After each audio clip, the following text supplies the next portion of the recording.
he's got supporters. Detroit, New York, Los Angeles. What I do know is he's nonviolent. What I need to know right now, what's Martin Luther King about to do next? We must march. We must stand up. You march those people into rural Alabama, it's got to be open season. We must make a massive demonstration.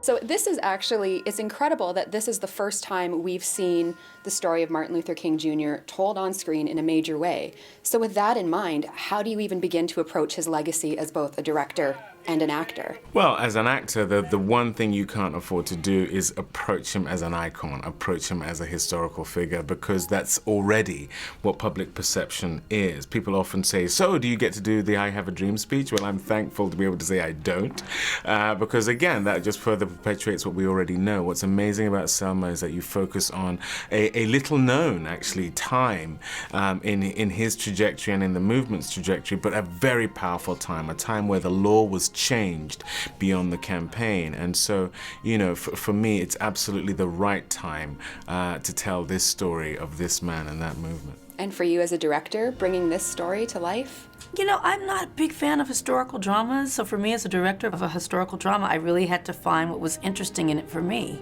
And so we really tried to deconstruct that. For people that don't like period pieces, you can still come to see Selma, because we tried to make it in a way where it feels very current, you know, very contemporary in the ideas and the way that we fashion the narrative. It is unacceptable that they use their power to keep us voiceless. Those that have gone before us say no more. So why is the human element of this story so important? Because you're dealing with a lot of just average people. I don't want to see a film about a street or a statue or a holiday or a speech. I want to see a film about a human being. And so that was what we set out to do, really deconstructing the myth of King and getting into the man. And when you really analyze a leader and you see that he's just like you, it tells you something about yourself and what you're capable of, and that's our hope for this. And this was a long time coming. You were interested in this project years ago. What has this entire journey been like for you?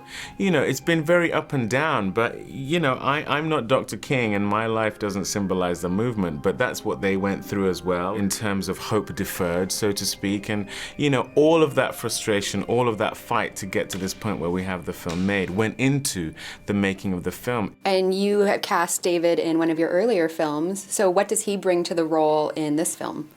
Well, I cast David in one of my earlier films, and he basically cast me in this film as his director, so that's how it works. And what he brings to it is a depth and an openness. I mean, what you really want is a partner in creating a film. It's not a one-man, one-woman medium. It's a collaboration. It's a partnership. And so when you can find that, that's why so many great directors and great actors work together again and again. And we're lucky to have found it. I don't know if we're great, but we have a lot of fun together. I think we're great. Okay. Together. Okay. Together. We're pretty great. I would say it's pretty great. So what are you hoping that audiences walk out of this film thinking?